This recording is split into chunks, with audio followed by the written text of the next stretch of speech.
Na kągi, sveiki Žygi, eilinį kartą, nes Seime šiandien truputį lyja ir niūrios nuotaikos, ne tik Lietuvoje šįsyk su viso ten Palucko situacija, kaip mes turime panašu ganėtinai korumpuotą valdžią, bet ta korumpuota valdžia yra ir visur pasaulyje, ir Slovakijoje, ir Vengrijoje.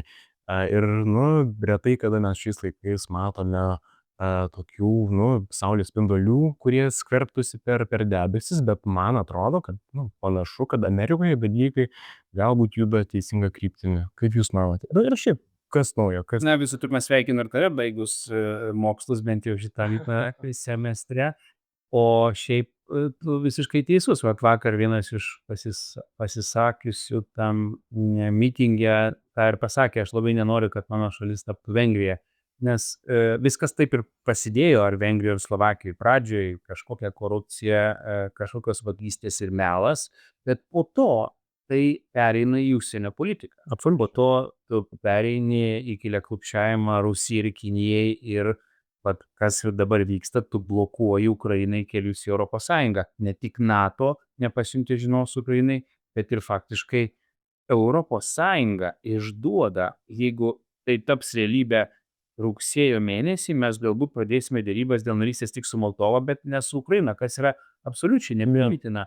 Ir tu tiesiog žaidėjai Putino žaidimus ir savo ruožtu tampi labai prieinamas tiems režimams, nes kai tu esi susitepęs, tu neveiki vakaruose su atsakingesniam, švaresniam, prie kitokios politinės kultūros pripratusiam šalim. Gal dėl to Paluckas ten ir nesiveržia ir pas jį nieks neatvažiuoja, bet tokie labiau susitepę, tokie Gruzijos svajonių ar Janukovičių ar Lenino anūkai prie tavęs eina labai greitai. Beje, jo kaimynas Geleksimas, taip sakant, tai gal čia pasirodys, kad iš tikrųjų jau seniai jisai yra pažeidžiamas ir ateity bus dar labiau. Tai kaip toks premjeras galėtų vadovauti Lietuvai iš esmės aplink vykstančio karo metu, aš kaip buvęs diplomatas tiesiog neįsivaizduoju. Man tai irgi yra visiškas absurdas, kai turint omeny, kokia mes dabar esame situacijoje, nesaugioj regione, ir kai žiūrint istoriškai, mes esame turėję ir ministrų, ir premjerų, kurie atsistatydino už mažesnius dalykus. Turėkime omeny ir būkime savikritiški dėl tos pačios Navickienės, čia dėl mažesnio reikalo jinai atsistatydino garbingai, kaip ir priklauso. O dabar mes turime premjerą, kuris labai yra susitepęs ir kas yra gražiai galbūt krikdemų politika, jeigu kas nors mažiausiai šešėlis, tu atsistatydini. Ir gražiai prisiminėm istorijoje, įsivaizduok, Vokietijoje buvo toks prezidentas 10-12 metais, Christian Wolf, kuris labai panašiom sąlygom kaip Paluckas buvo apkaltintas, kad statant jo namą neaiškios kilmės paskolos paimtos. Pradžioje jisai gynėsi, visais būdais ten neigė, bet vėliau vis dėlto atsistatydino žmogus, nes suprato, kad yra vis tiek politinė atsakomybė, reikia gelbėti šeimą, reikia gelbėti tos pačius krikdemus, nesgi dabar Paluckas skandina faktiškai visą partiją, visi ten gina tie bebriukai, bet kuo labiau gina, tuo labiau bebrėja. Ir tas žmogus atsistatydino ir žinok, po 9 metų, 14 metais, teismas vis dėlto pasakė, kad jis buvo teisus. Galbūt į savo kūnelį mažą nekingą, taip sakant, paukojo, bet partija išliko. Šiuo metu krikdemai vis dėlto yra stipriausia tradicinė partija, kuri dabar jau gelbėja visus mus ir Lietuvą ir Ukrainą, o socdemai yra nukritę į absoliučias mažumas, kas, ketvirtadalį savo svorio praradė, kas, aš manau, įvyks ir su Palucko socdemais. Jį gindami, jie bebrėja ir tiesiog žlunga. Tai didžiausiai sveikinimai mūsų didžiausiams konkurentams. Tikrai taip. Bet aš manau, yra šiaip irgi labai svarbu pasikalbėti apie tai, kaip mes su šita dabartinė situacija atrodome užsienyje. Gerai, jau bloga šios Seimo kadencijos pradžia buvo, kai jie pasikvietė šitos antisemitus Nemuno aušrą į valdančiąją koaliciją. Ir dabar dar prastėja reikalai, dabar jau visos šitos galim daryt prielaidas, kad yra, korupcinių problemų, vyriausybės galvoje. Kaip mūsų partneriai užsienyje mus mato dabar? Ar mes juos pateisinam jų šitą įsivaizdavimą, kad mes esame tiesiog kažkokia posovietinė skylė, čia blogai. Aš tau pasakysiu kaip buvęs diplomatas. Juk ne tik konservatoriai ar žurnalistai čia mintis rezga ar straipsnius rašinėja. Lygiai taip pat apie kiekvieną minutę, kas vyksta Lietuvoje, raportuoja užsienio ambasados savo sostinę. Jeigu aš esu kokios nors šalies premjeras ir galvoju, kur čia man nuvažiuot, vasarą, gal čia verta tas Baltijos šalis aplankyti, aš tikrai nevažiuočiau pas tokį Palunską ir rankos jam nespaušiu, nes gerai, palaukit, vyksta 2 tyrimai. O jeigu tai tyrimai parodys, kad ten problemos, pats Palunskas nepasako tautai, nepasiaiškina nieko, kažką ten papuždėjo prezidentui, bet lygiai tokia pat būklė yra visos ambasados.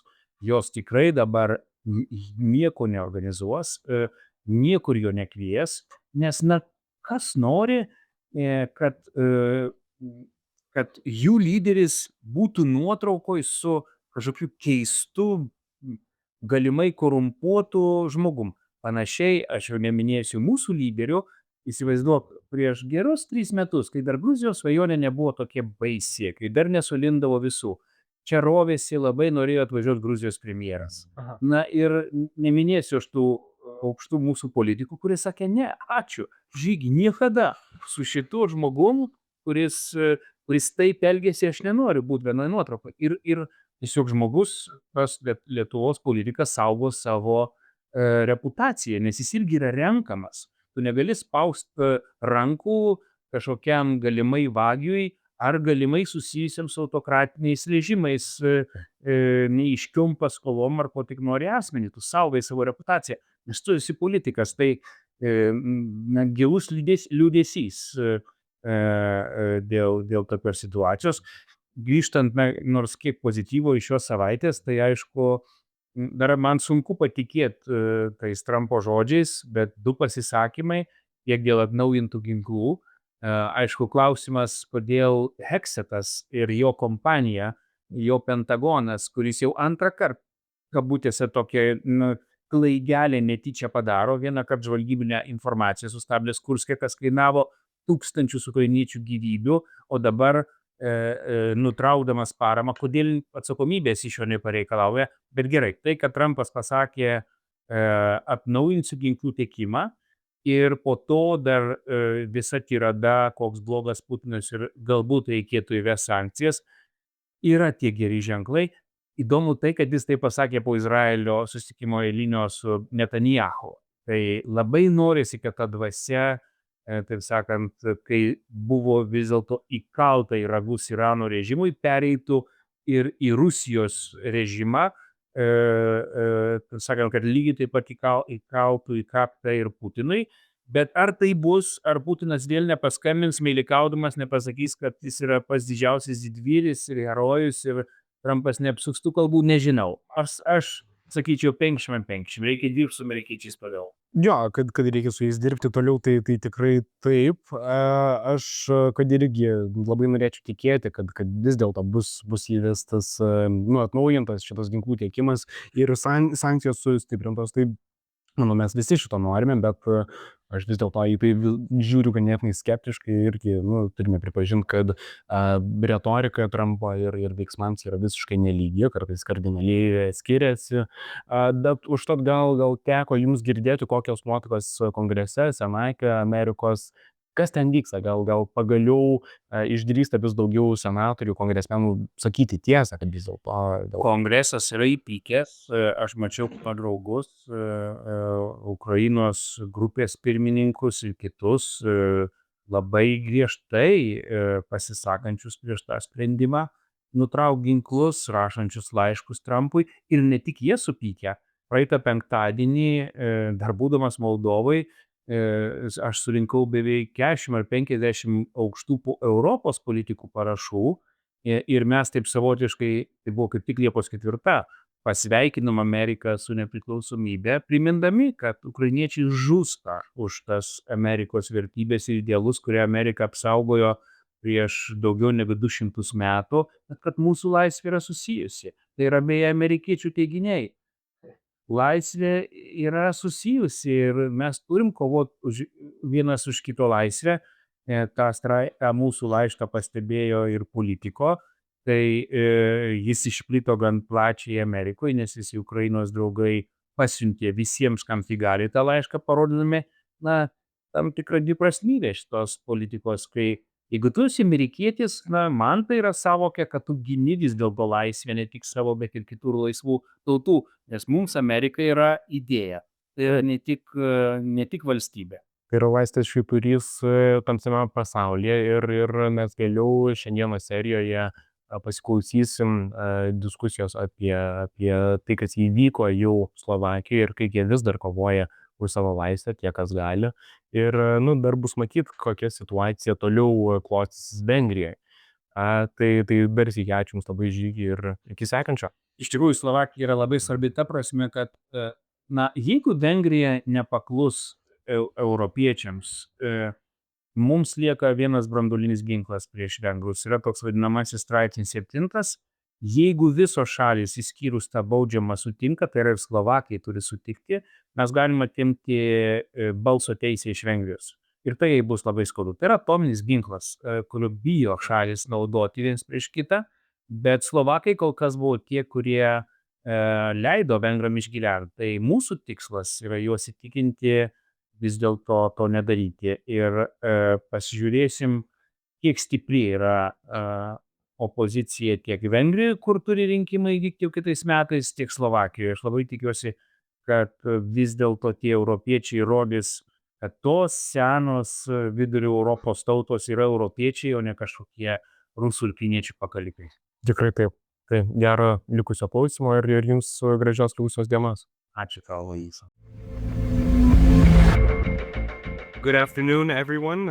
Žygimante and Beata, it's a pleasure to see you again. We met, I believe, first in Žygis' organized trip to Brussels with United for Ukraine. So without further ado, I mean, let's get into it. What's going on in Slovakia today? What must we know? You just mentioned you had a press conference. What's happening in Slovakia? I don't think we see enough of it in the news, and it's a very difficult situation, I believe. Well, thank you very much for the invitation, and I'm so happy to see you as well.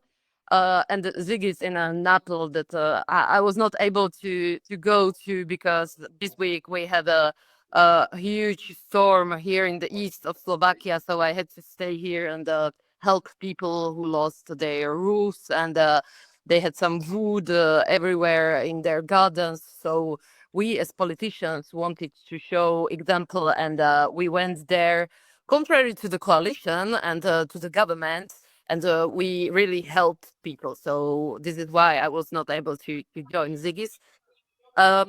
So concerning news in Slovakia, well, right now we had a press conference, which was a reaction to the press conference that the Prime Minister Fico had just like 1 hour before. And he was talking about this 18th package of sanctions that he is conditioning to the legislative proposal Repower EU.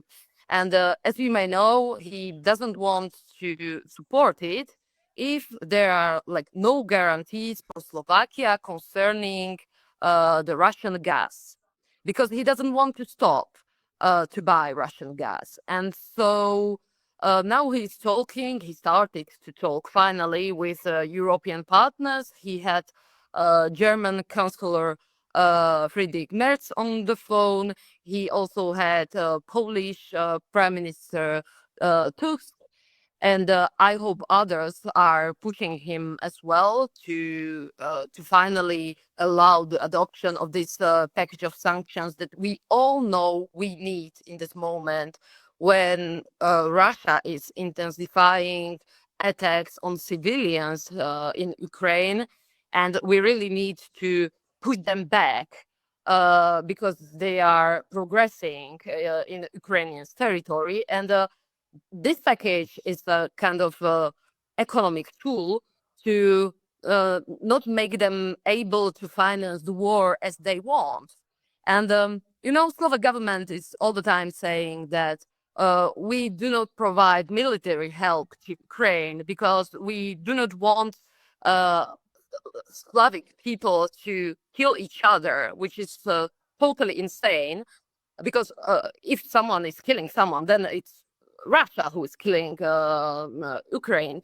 But yeah, so they're against military aid. And in the same time, they say that we need to continue diplomatic relations. But even American President Trump understood that there is no diplomatic way of resolving this conflict because Russia doesn't want. And our government is persisting in saying that we need to continue to talk with Russians. But if they don't want, then what should we do? And especially sanctions are a very peaceful economic tool to make Russia understand that they can't have all what they want. They can't have Ukraine's territory, that they can't progress through the country. And so I was wondering, like, what the Slovak government would advise to Ukraine. Like, what is the weapon or the tool to defend itself? If it's not weapons, if it's not economics, if it's not diplomatic because the other side doesn't want to, then what is the solution? Is it a capitulation or collaboration? And this is something that Deputy Minister of Ministry of Defense said in Slovakia. Like, we are a small country. If something like this happens to Slovakia, then we have two options: capitulation or collaboration. Is this their advice for Ukraine? It's just totally insane. So we had a press conference on all lies that I wanted to say Vladimir Fico, but yes, Robert Fico is spreading because he says that Slovak economy will be in danger because we will have to buy expensive energies, which is not true because, for example, Russian gas is already the most expensive gas in Europe, and big companies in Slovakia are paying much more than other European companies for LNG gas, for example. And so we tried to explain also to people that our prime minister is not defending Slovak interests, like he says. He is defending someone else's interest, and you can imagine who we are talking about. And I'm really ashamed that my country, well, my government, not my country, because luckily Slovakia is not Robert Fico, and Robert Fico is not the whole Slovakia. But I'm ashamed that my country is blocking the help, the aid that Ukraine really, in a very vital way, needs right now. I'm sorry for that. Oh, Beata, I'm first of all proud of you that you are fighting with this insanity. And just let me ask one question, because, you know, I'm now in Italy. Southern countries are with us. All other countries, big ones, Germans, French, who've been standing for some time with Russia with us. So this is not about arguments. This is about serving interest of the enemy state, Russia, or maybe China. So tell me, if this is like that, do you think diplomacy might work, or we should maybe revert to some say nuclear bomb, you know, Article 7, because if they destroy solidarity, in a way, Hungarians are doing it, blocking Ukrainian accession with the EU, accession negotiations, and that is painful. You know, NATO is not opening doors, EU is not opening doors. So what do you think about Article 7? What do you think about, you know, going to the most drastic measures? Because those Russian guys, sometimes they understand just force. Yeah, thank you for your question. Well, Ziggy, you know that I'm a total pro-European. I love the European Union based on solidarity and on values. But I have to do one, let's say, mea culpa. I think that Europe had to react on Hungary's example much sooner than in 2025. You know, in Hungary, they had problems with rule of law, with democracy since 2012. And I wrote on academic level, I wrote so many articles on Hungarians example. And at the moment, Poland started to have similar problems as well, but then they had elections, and so they resolved it in a democratic way. But I think that European Union should act um, directly at the beginning, when Hungary started this, how we can say, like this turnover or something, like they totally changed the European path. They just like changed the direction. And so now I think it's too late. It's like it's in 2025 that we realize that Hungary is problem. And are we really surprised that someone like Robert Fico, who is similar to Viktor Orban, who is his friend openly, who is doing similar politics than him in Slovakia, but in a much more quicker way, because what they did, for example, concerning medias, concerning NGOs, concerning our criminal code, it was so fast. Changes for which Orban put like 10 years, they did it in several months.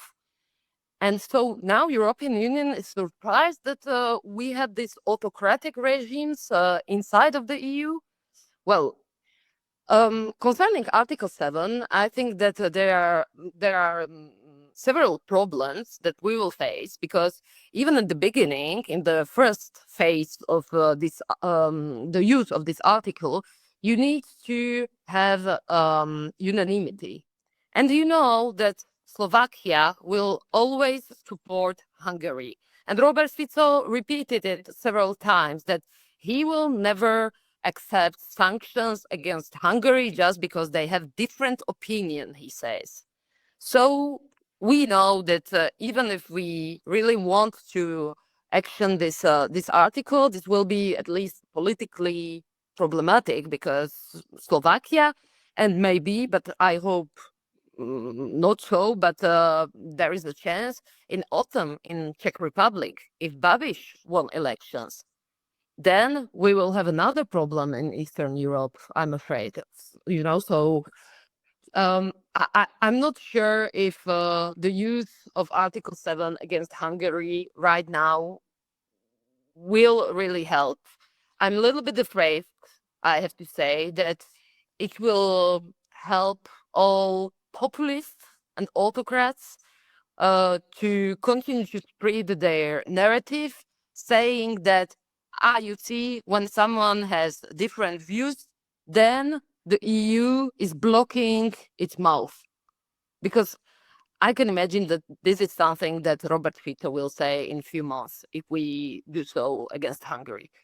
This is why I really believe that we have to win this fight in democratic way. And so people have to understand that the only way are elections, and that they want to stay in European Union. And these kind of guys like Orban or Fico or maybe Babiš in the future are just taking out their countries from this organization that people wanted to join several years ago. So I really think that the only way, and the Polish example is a good one, the only way is democratic election. But in the same time, I hope that European institutions, especially Commission, will push, of course, for these regimes to continue to have the same values, because this is also about values.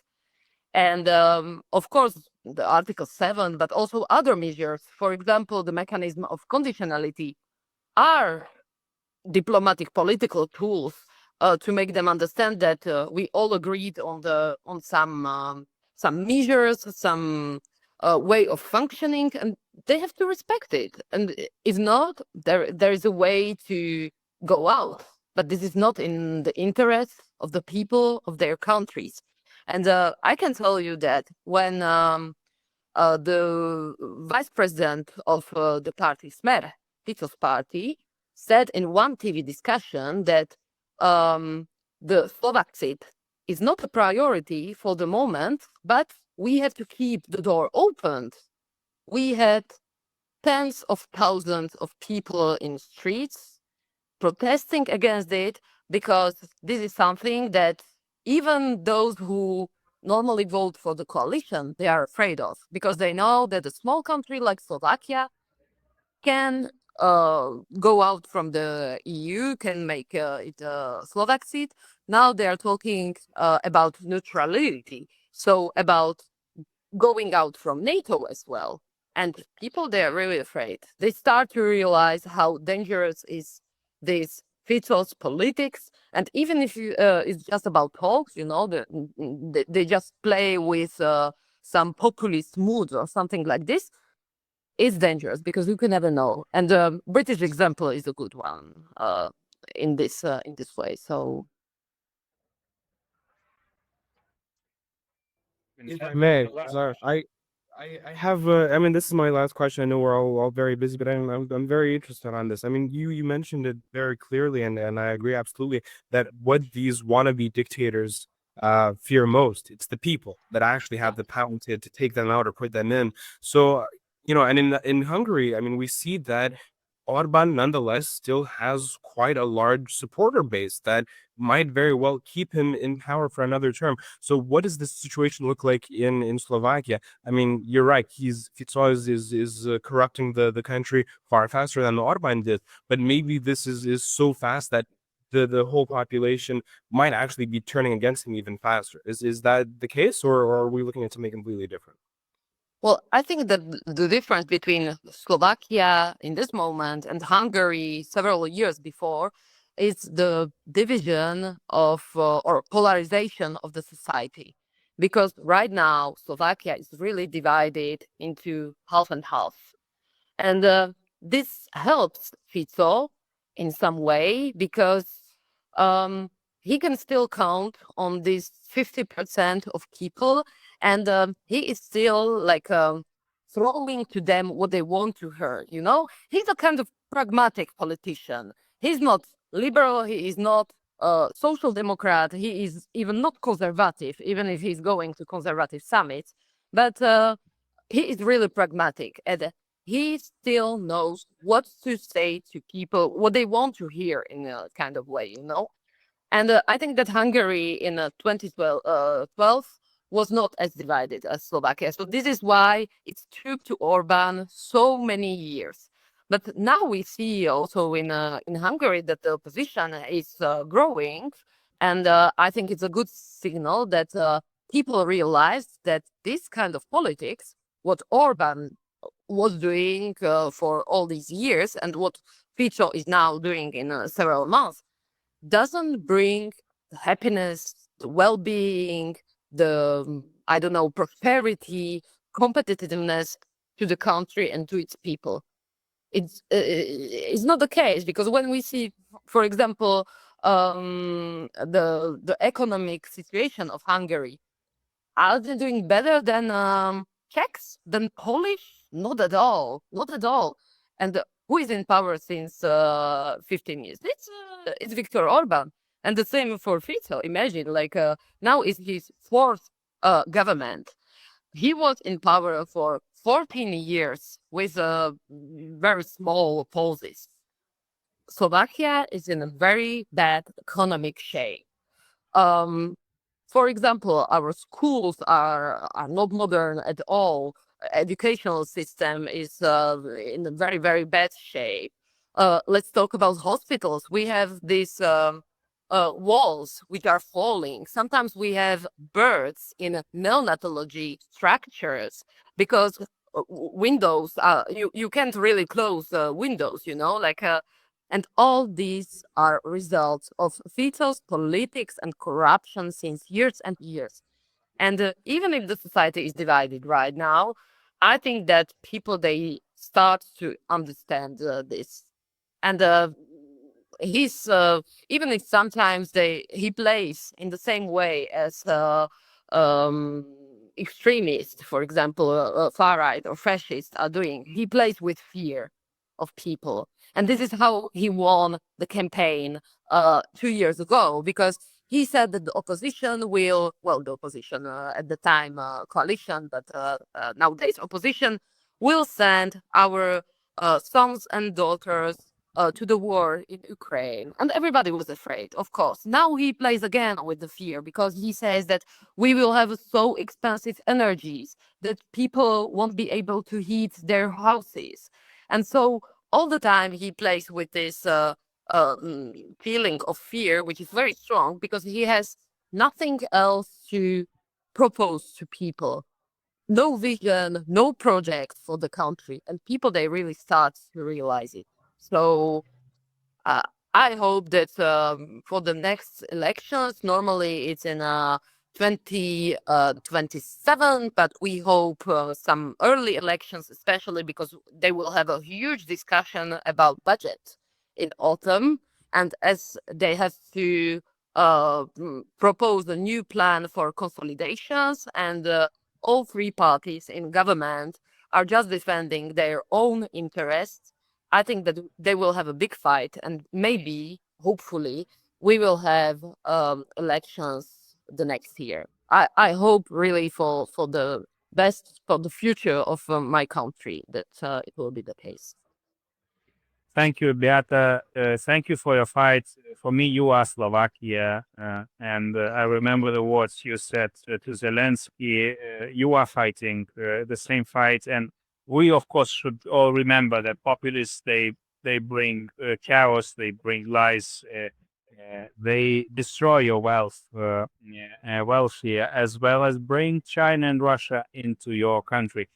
Actually, they claim to be kind of fighting for peace, but they bring war, because only you and NATO brings peace and stability. Thank you again, and see you soon. Well, in Kiev again. Thank you very much, and I can't wait. I go to Lviv as well in 2 weeks, so yeah, Right, you are I'm a fighting, really, using every week. yeah, proud friend of Ukraine, because I know what we are fighting for, and that is our common fight. So let's keep this motivation together. Okay, Antonio, I'm so grateful that you invited me to Naples, to this museum under the sky, to meet my conservative brothers and sisters, and also thank you for making great trip together to Washington D.C. Tell me, there is an image of Italians in Lithuania. Oh my God, they're never with us. They're somewhere in the south. That's another world. They are, they were playing games with Moscow, yeah, and but it's kind of not true. You are very pro-American. You are together with me defending Ukraine. What changed in Italy? Why we come together so much? I don't know. I never heard about Italians dealing with Moscow. It's something that is completely new for me. Our prime minister was always at the side of Ukraine since the first moment. Our party voted in favor of Ukraine also when we were in the opposition of the government. So since the beginning, since the first day and until now, without one day not completely convinced of that. So everyone in Italy is convinced that Ukraine are brothers that we have to defend and to help. On the other side, it is understandable that people when some narrative goes to say that we are using money that should be used for health or other things, they can be a little confused, but it is only a consequence of a certain mainstream that wants to confuse the things in the mind of the people. No, that no doubt that we are and we stand at the side of Ukraine. Absolutely, and I felt like that for decades, to be honest. I was in love with Italy from the beginning of my diplomatic career, but now when the world got so smaller, when Russia is playing the same game with Iran, North Korea, China, and when big communist China is trying to divide us, and Italy, as well as your government, Meloni government, as well as the Baltic states, we detached from all those Chinese networks. So maybe because the world got quite smaller, we have, gangs of those autocratic countries who are trying to make us dependent. Maybe this is also another reason, and that those autocratic countries unite, and we should unite. Uh, Coming back to the previous topic, I would remind you that yesterday and today we had in Italy, in Rome, a conference for the reconstruction of Ukraine promoted by our government with all Europe in, and also United States in. So it was an initiative of Giorgia Meloni, and it worked perfectly because the messages to Russia are so clear that Russia is reacting, saying that we are the people that are threatening the world with our, I don't know our what. But what I want to say is that China, Russia have a big problem because nobody wants to go spontaneously to live in China and Russia. So the point is that our cultural model, our social model that is based on freedom, on the family values, is winning, is always winning. Then we have to protect it, because when you have something that is valuable, it happened since the beginning of the life. They want to, someone wants to destroy it. And this is exactly the case. Then we are attracting with our values countries that were before trapped into the fence of Russia. And this is what happens. And also now the countries of the North Africa are attracted by the Western way of life. And this is simple. It's the best way for living, for the people to live. Agree, Antonio. Yes, they said that my country was created in 13th century. That was the time when my first king was coronated. His crown was somewhere lost on the way back from Rome. But we tried to reestablish this great unity, as well as Ukrainians are now trying to join the ranks of the Rome, not the third Rome, not Russia that tries to destroy us on some other model. My last question, Antonio. Together we've been in America, and honestly, as Italians, Lithuanians are very pro-American. Like 1/3 of my nation is living in America, in Chicago, but recently, they are afraid. They like majority of us. They say, "My God, they relied on Americans. They never abandoned us." And what's happening right now? They are afraid that Trump might side with Putin, and it will be the end of our world. But when in Washington and here in Napoli, you said, Žygis, I told you, Americans, they're coming to our side. So do you believe that Americans will not abandon us even in this strange, tectonic shifts are happening? Why you are so sure about that? Because I have a long experience as entrepreneur and as a negotiator, and my political experience was at the side of the best negotiator I ever met in Italy, and I know exactly the way Trump mind works, because it is exactly how I saw a lot of times. So the point is, when someone is negotiating with a lot of arguments, of words, the very qualified negotiator is taking your attention, distracting you from the final point of arrival. And I think that nobody can think that Trump is not a great negotiator. So the point is, don't look on what he's doing every day, because it is like a sail race.